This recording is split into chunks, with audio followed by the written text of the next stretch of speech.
The weight of my eyelids closes my eyes, my physical and mental exhaustion letting me offer no resistance.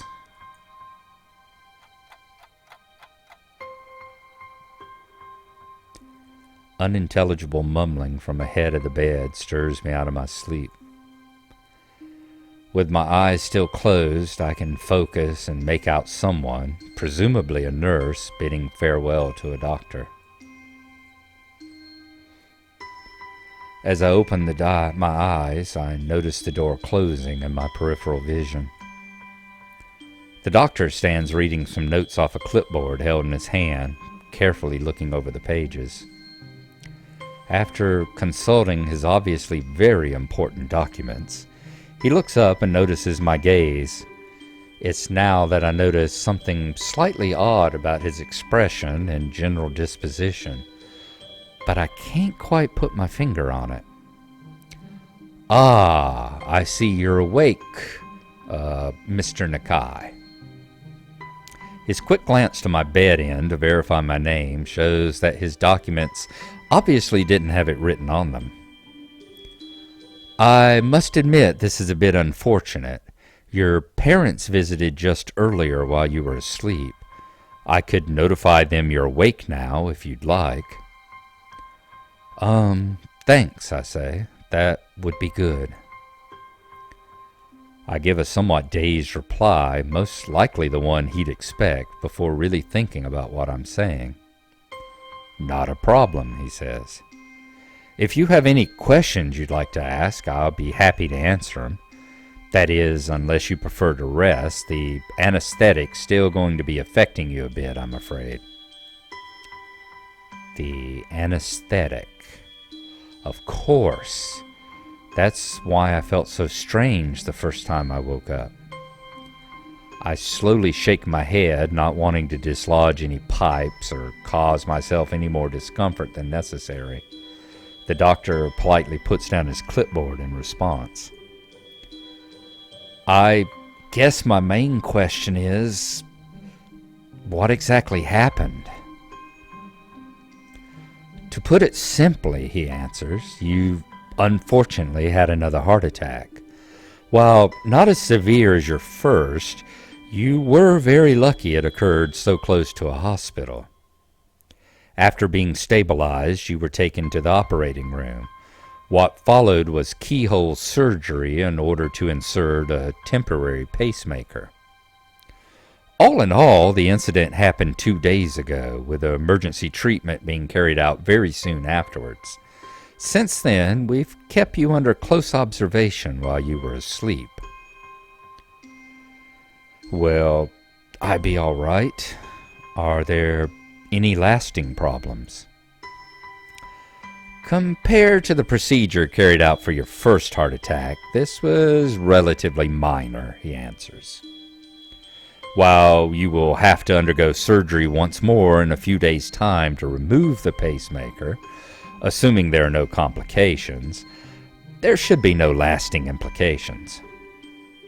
He continues talking, the subject shifting to a repetition of facts about arrhythmia and my medications that I already know for the most part. I start to nod and feign interest while my mind drifts.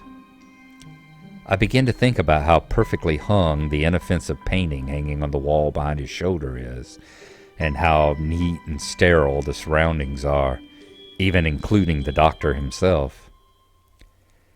"If my mumbling bores you, you're quite welcome to say so, Mr. Nakai. Lord knows I lose track of myself sometimes." He gives a short chuckle as a self-deprecating joke as I grimace awkwardly, having been rather badly caught out. The doctor's chuckle sounds different from that of the nurse at Yamaku, though, come to think of it. As I ponder why, I realize why the man in front of me feels just that little bit off. His smile is neat and sterile. He delivers his little joke perfectly with a customary inoffensive chuckle. It's like, rather than talking to the man whose name is neatly printed on the name tag pinned to his lab coat, I'm merely interacting with an actor reading off a pre-rehearsed script, every action having been choreographed beforehand. I suppose he has to be this way, though, being a doctor. He has to keep his neat and sterile smile while chatting to the girl with cancer slowly spreading through her body, when reassuring the woman who surely die from childbirth and with every other terminally and critically ill patient. That little bit of distance, that little bit of aloofness. It makes me wonder if I've been too harsh, especially considering it's a disposition far from being adopted only by people in his profession. After all, the one I loved kept that same distance from others herself. Looking up to the doctor again, I realize I've been in thought with my head bowed for some time. I understand you must still be tired, he said. You've been through a lot, and as I mentioned before, the anesthetic would still be affecting you. If you don't mind, I'll let you get some rest and tell your parents you've woken up for you. I think that would be good, I tell him. Thank you. He gives a curt nod before picking up his clipboard and making his way to the large white door in the corner of the room, closing it behind him with a thud. In the end, I am alone again. Lily's gone, Akira's gone, Hanako would be traveling, and even my parents have already left the hospital. 4 pale peach walls, 1 white ceiling, and a single open window to look out toward the world outside. It's hard to think of the future when the past is crowded around you, claustrophobic in its neat, sterile, starchy, bleach-smelling grip. Lost for what to do or focus on, I content myself with sleeping the time away as if this was all just another dream like Yamaku had been. White. A sterile, clean white for a sterile, clean room. My eyes open and I simply stare at the ceiling for some time. It's about as interesting as the television would be, mounted in its metal rack hanging off the ceiling ahead of the bed. Indeed, the television saw its entire use during the time my parents were here. Left on quietly as they waited for me to wake, it was about as banal as it had been the first time I'd ended up in the hospital. Earlier today, an attending nurse had offered to turn off the EKG's speakers. I refused simply because the sound is so entirely normal to me now. It's almost comforting in a way. The metronome-like regularity gives at least some feeling that time is moving, even in a place such as this. After some time of listening to its beeping while I fully awakened, though, I realize there's another sound in the room. Concentrating all my efforts on listening, a task made rather easy by the lack of distractions, a tiny, tinny melody can be heard. Light and quiet, the music sounds almost fragile as it's dwarfed by the EKG's pulses. Tilting my head just slightly to the side in an effort to see the source of the melody, without dislodging any of the sensors and pipes stuck onto me, I notice a little wooden box sitting on the nightstand next to the bed. My mouth opens just slightly while I silently watch the tiny yellow metal drum slowly rotate inside, the little bumps on its surface gradually moving in and out of sight.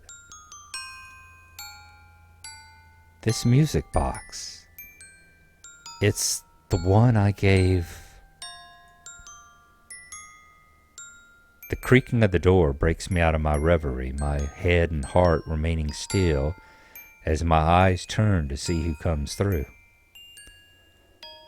Long tan skirt, peach off-the-shoulder sweater, pale, almost porcelain skin, blue clouded eyes, and long yellow hair. All I can do is stare as Lily slowly walks into the room, her fingers lightly running over the wall for orientation, and my mind comes to a shuddering halt. Lily? She stops mid-stride, her entire body tensing. Hisao? Was that you? Her voice is quiet and pensive, echoing her expression. I thought you were... Lily takes one tentative step forward, then another, as if she were holding herself back. Her control over her composure is for naught, though, and she finally rushes over to where I lay as the last of her resistance falls. I'm slightly taken aback when she grabs a hold of me, hunching over as tears begin to fall from her cheeks, since only minutes ago I thought she was on the other side of the world. After a moment of hesitation, I rest my right hand on her soft shoulder. Hisao. Lily's body trembles as her tears blot the pale green sheets, her emotions flooding through her carefully maintained exterior. With her face now closer and made easier to see for her pale skin being lit by the sunlight from the windows, I notice her cheeks being redder than they should be. It's okay, Lily. I'm okay. You don't need to... She rights herself quickly, her crying forcibly stifled with both sadness and stubbornness remaining in her moistured eyes. Her prideful nature, always having been something to contend with, takes me off guard. Stop telling me not to worry about you, Hisao. Just this once, let me cry. I'm caught speechless. She waits for a response, but her composure breaks again after a handful of seconds. I swallow hard to try and settle my own emotions while she weeps onto my bed, a strange mixture of relief and depression welling up. Lily's here. She's really here. If I couldn't feel her skin under my hand, I'd hardly believe my own eyes. My efforts weren't for nothing. My body's attempt to take everything away that was important to me once again has been foiled. But now, I don't feel as happy about it as I thought I could. Seeing her here, crying like this over me, this is the one thing I'd wanted to avoid since coming to love her. No, even since leaving the hospital. I'm sorry, Lily, I tell her. It's my fault I'm here. I shouldn't have tried to push myself so far. I give a self-deprecating snort. After months of keeping myself together so nobody'd worry over me, I went and did something like this. I guess I'm pretty dumb. With a couple of sniffs and a long breath, Lily manages to pull herself together and calm down a little. Despite her red cheeks, moist eyes, and the lines of tears still visible, she delicately wears that weak smile she seemed to so often give. You needn't blame yourself. I heard later that it happened as you were running down the road after me, right? Still, I say. She wipes her eyes with the back of her hand, returning more to her old self as the rush of emotions wear off. Why did you run after me, Hisao? I move to respond, but notice her face tightening. Even after I said goodbye, and I'd left Yamaku Academy, she takes a moment to steady herself, her emotions almost bubbling up once again. I just wanted to say that I'm sorry, I say. Sorry? For the times when I wasn't there when you needed me. Until now, I thought you just being there would be enough. I only needed you by my side to make any day feel better. Even if my body may be like this, I want to help you, Lilly, to be there when you need someone.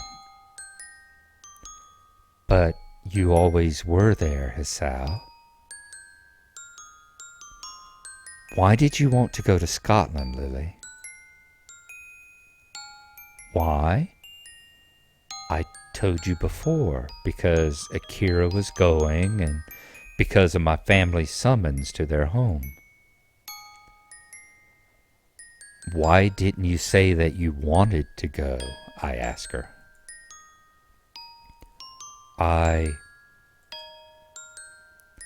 I'm not stubborn often, I say, but this one time I think I need to be. I want you to stay here, Lilly. I want you to stay where everyone you know lives and where all your dreams and ambitions were made.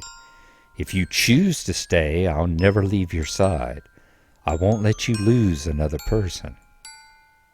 When I had my heart attack, I was snatched away from everyone and everywhere I knew. You showed me a new life after I came to Yamaku. I'd lost my past, but you showed me a future. It's true that I haven't always been there for you. I'm unreliable, sometimes I lied, and I thought I'd come to understand you when I hadn't even understood myself.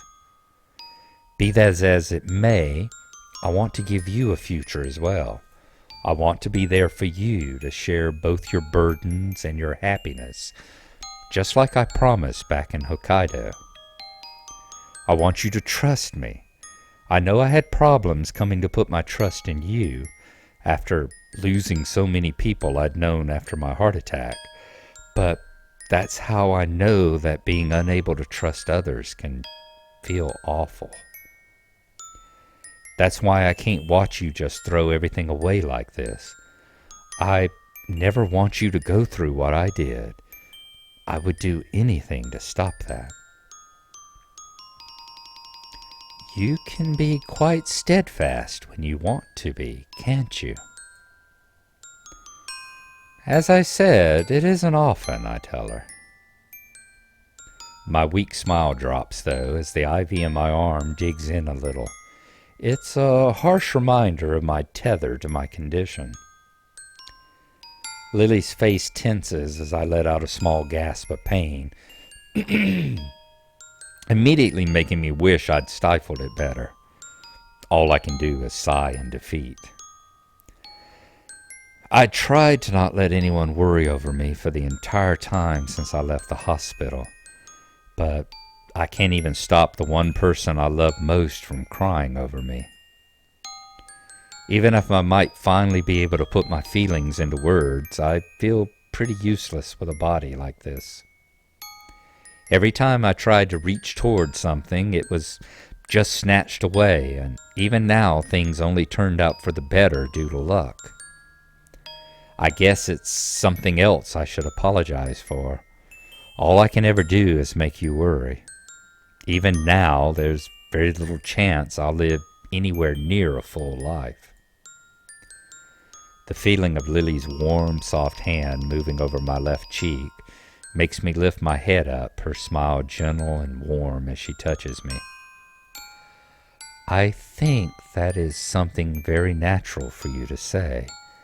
You were always so sincere and self-conscious.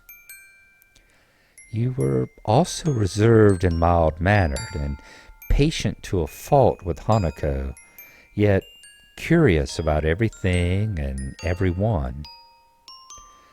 When I said I missed you while I was with my family, I wasn't lying or exaggerating. The thought of you was never far from my mind and helped me through that time. That's why I was so confused about what to do when my family summoned me. Even after I thought I had made my decision, you tried your hardest to challenge me about it. I didn't confess to you out of pity or believing you were somehow different from what you are. I confessed because I never want to lose you and want you to always be part of my life, no matter what might change. You are a very beautiful person, Hisao. Your heart changes none of that, so please don't apologize for yourself anymore. For a long time, silence reigns in the room. I'm not really sure what this newly born feeling inside of me is, but it pales into insignificance as I wordlessly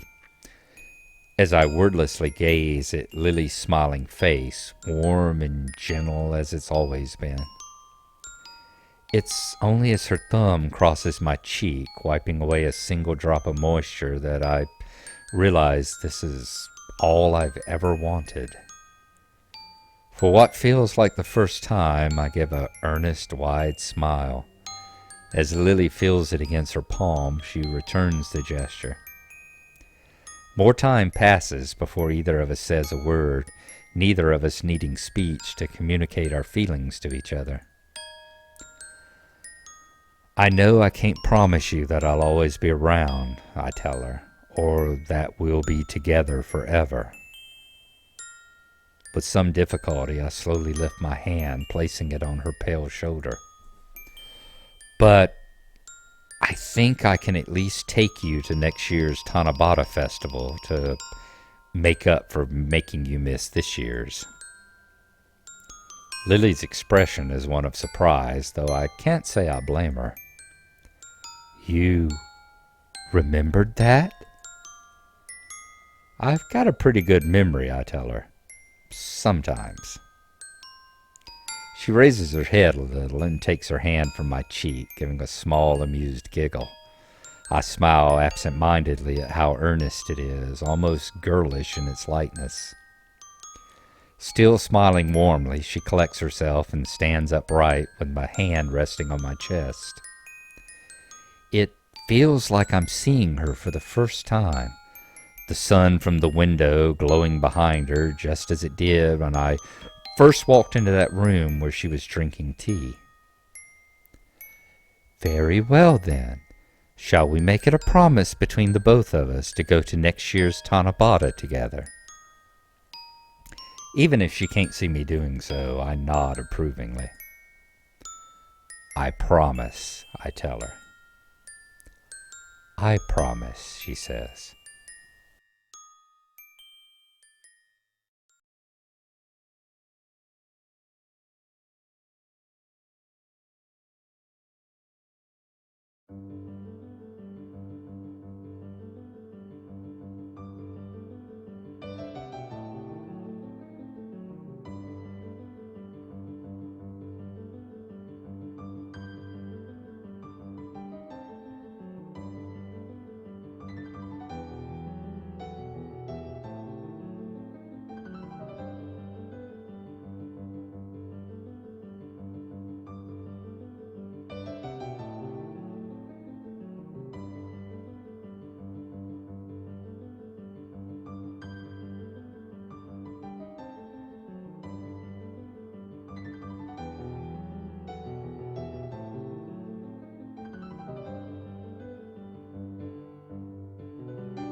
Akira, Lily, and I silent sit on the grassy embankment high above the local town, the breeze gently blowing through the cloudless sky. We may be just a few minutes' walk from town on a hill just outside its limits, but the view is entirely unexpected. Lily sits beside me, her eyes closed as the gentle breeze blows through her hair. This is a nice area. Yeah, I say. I never knew a place like this was anywhere near Yamaku. And I had to be the one to find it, of course, Akira says. Her grin is genuine, but her tone is slightly different from her usual carefree nature. It's good that you're out of the hospital, though, Hisao. Nobody's more glad than I am, I tell her. I can't stand hospitals. So, are you two going back to the school tomorrow? Yep. Akira chuckles in amusement before looking back out to the town below, the trees between the buildings swaying in the wind. Pity we couldn't go up north for the summer holidays, I say, or get to Tanabata. I wouldn't worry, there's always next time. You'll be graduating before the next summer vacation, won't you? Akira asks. Yeah, there'll still be college after that, mind. Going to the same one? Likely, Lilly says. We both have high enough scores to meet the entry requirements. You sound so sure, I tell her. Don't worry, you're better than I in most subjects. I guess we'll work it out in due time. That's the way, Akira says. Just enjoy yourselves in Yamaku while you're there. Lilly gives a sad sigh at the distinction made between Akira and the two of us. Do you really need to go back to Scotland, she asks. Yeah, the folks are already out for my blood as it is, she answers. You weren't meant to stay this long, I ask. She gives her trademark wide grin. Setting my boyfriend up with a passport took some time, she says. You're taking him with you? Just for a while at first. He's a surprisingly worldly guy, so I think he'll do just fine. Akira gives an amused snort. If your father had his way, I'd have gone a long while ago.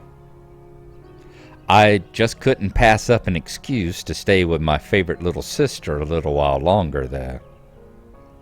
She leans right and gives Lilly a tight, playful hug, cheering her up considerably. It's nice to be with you one last time, though. For what it's worth, I say, I'm in the same boat. Yeah, thanks you two, she answers. I'll try and come back sometime, don't worry. It's a shame that the business keeps you so busy, Lilly says. The place won't run itself, I'm afraid, and I think it's going to be just the same over there. Considering that, I'd better get going. Have fun over there, Akira. Haha, will do. With a slight grunt, she lifts herself up with her hands and stands up, dusting herself off as she does so. Well, I better be off. The plane won't wait for me, after all. She has a certain unusual wistfulness in the tone of her voice, her eyes firmly planted on her sister. I'll be okay, Akira. Yeah, I know.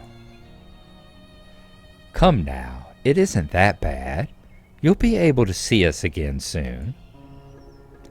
It is strange to have Lilly reassuring a doubting Akira for once. She really has changed. Goodbye, Akira. Bye, I add. For a second, the dark-clad figure looks down at the both of us, smiling widely. Perhaps more widely than I've ever seen her do before. She lets out a long, slightly wavering breath to steady herself before leaving, but eventually slips her hand in her pocket and turns on her heel. And with that, she walks away, one hand held in the air as she goes. See you later, you two. A jazz tune with no beat, melody, or direction to the very end. After a few moments of sitting silently, Lilly and I pick ourselves up and dust ourselves off. Turning towards her with a broad smile, I hold out my hand. Shall we be off then? She takes my hand in hers with a gentle nod and a smile as beautiful and warm as ever. Indeed we shall, Hisao. As we set off toward the school, that wonderful smile engraves itself onto my memory.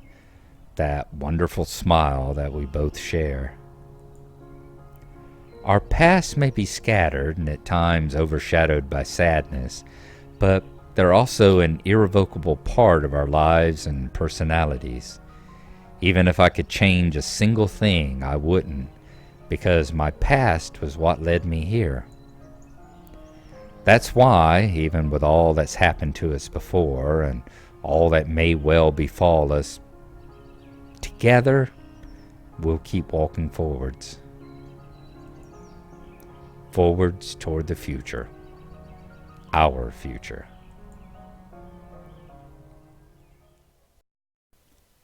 Think we'd warned you that this was the most stereotypically romantic, traditionally romantic of the 5 paths that would go down with the girls. So definitely have to say I hope you had your insulin before the ending here. It's also the only one of the ones to have an epilogue after the credits roll. They put, it's the longest path, the most romantic path, the only one with an epilogue. They definitely put some effort into this one. I get the feeling that it was possibly the writer's favorite path of the ones, the favorite future for Hisao. So he wakes up in the room after collapsing at the airport. Feeling sorry for himself, but not as badly as he did the first time around.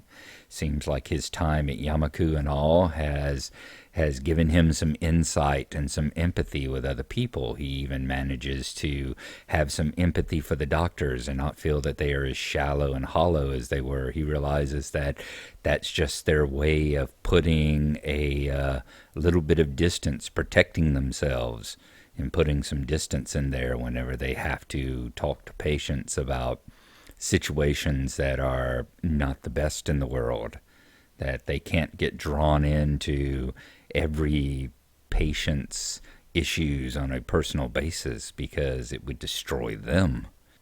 Speaking as a nurse, I can tell you that healthcare professionals have 2 weapons that we use to keep ourselves sane when we're working in hospitals and stuff. One is compartmentalizing, keeping what we do in a patient's room and in the hospital separate from who we are as a person and not letting it get into our personal lives. And the other thing is gallows humor, dark humor. I mean, if you could just see a few nurses, clean up a mess, walk into a break room and just absolutely break down laughing over, let's say, a explosive case of diarrhea, and the fact that it was just everywhere, man, it was everywhere. You'd have to realize we're not laughing at the patient whatsoever, or even the situation. We're just blowing off steam. We're just relieving stress. We're just finding an outlet for all the emotions and the stress and everything else that's been piling on top of us for the last 12 hours while we've been seeing some really horrible stuff and having to deal with it. So Sal's lying there, and suddenly, over the sound of the EKGs and all, he hears a familiar sound, one that he has heard before. Turning, he's surprised, of course, to see Lilly's music box, the one that he bought him at the same time he was buying Hanako's birthday present, sitting there on the bedside table next to him playing. Obviously, telling him what is about to happen and who must be there.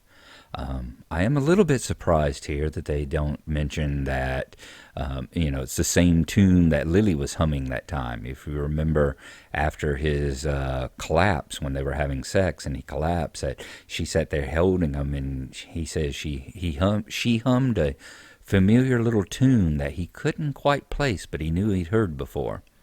I'm assuming that by not mentioning it, they are surprisingly having faith in their readers that they would make the connection for themselves there. So yes, of course, Lily is here and has been waiting for him these last 2 days while he's been essentially unconscious and recovering from his heart attack and the surgery. Um, she throws himself at him, has a good cry, and gives him a very stern and well-deserved reprimand to shut up and stop telling me not to worry about you. Let me do what the hell I want to do. Something that he needed to have. Both of them need that lesson of allow the people around you, the people that love you, to share part of your burdens and quit trying to hide it from them and quit trying to keep it from them because you're so worried about being a burden on them. So one of the themes that constantly come up in just about all the paths here. They have a great talk about why did Hisao come running after her, and why was it that Lily was going back to Scotland, and why was it that she never said because she wanted to go back to Scotland. And they reconcile, they express their love for each other again, and make a promise that they'll go to the Tanabata Festival next year, since obviously they aren't going to make it this summer. Tanabata is a big Japanese festival. One of the many things it symbolizes, it's considered a lover's festival now. The story between it is there are two gods who are represented by two stars in the sky who are separated by the Milky Way, the river of the Milky Way, and they were deeply in love with each other, and they can only meet once a year on Tanabata, on the seventh day of the seventh month of the lunar calendar. So it is considered quite the lover's festival, and one not to be missed. So yay, we have an official epilogue here. One that doesn't have to be written as a piece of fan fiction by the people, the readers who want to know how the story continues. Lily's going to stay with us. We are going to stay here in Japan at Yamaku. Akira is leaving, but even she has taken this to heart and realized her mistake and has reconciled with her boyfriend and set up a passport for him to come and at least stay for a while with him in Scotland. So good to see, good to see. And then the story ends with Lily and Hisao walking hand in hand back down the hill, back toward the school and the dorms, looking forward to having their future together. So wonderfully romantic story here. Okay, so that is the end of the Lily's Path. I am going to include in the link in the descriptions, there'll be a link to a fan fiction that kind of rewrites the story at the airport just a little bit. It's kind of a retelling of the story. It's by the writer Griffin08, and it's entitled The Decision. It's a very short little fanfic which covers Akira and Lily sitting in the airport, waiting for the plane to arrive, waiting to give their tickets and go through the gate, when Lily realizes that she's made a huge mistake and that she wants to go back, that she doesn't want to go to Scotland after all, that she loves Hisao and that she's making a terrible mistake in leaving. It is, in my head, it's now headcanon. It kind of reinforces the fact that it was Lily's decision to stay. There's a bit of ambiguity of it. I'm sorry, a little ambiguity in the actual visual novel. That did Lily stay because he had another heart attack? Is that what convinced her to stay? And this one, you can read it either way. This one just firmly sets out that no, before she ever knew that he had had another heart attack or that he had come running after her, that she decided that she had made a mistake and it was her choice to stay, that she wasn't staying because of some outside reason. So that'll be linked up down there. And as I've said, this is going to be the last of the Katawa Shoujo for a while. I'm going to take a break from it. I have enjoyed reading through these three paths with you and reading them through a second time.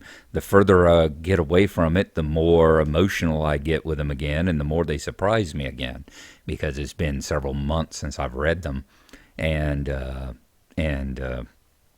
get to almost see them with new eyes. It's almost like I don't remember what's going to happen next.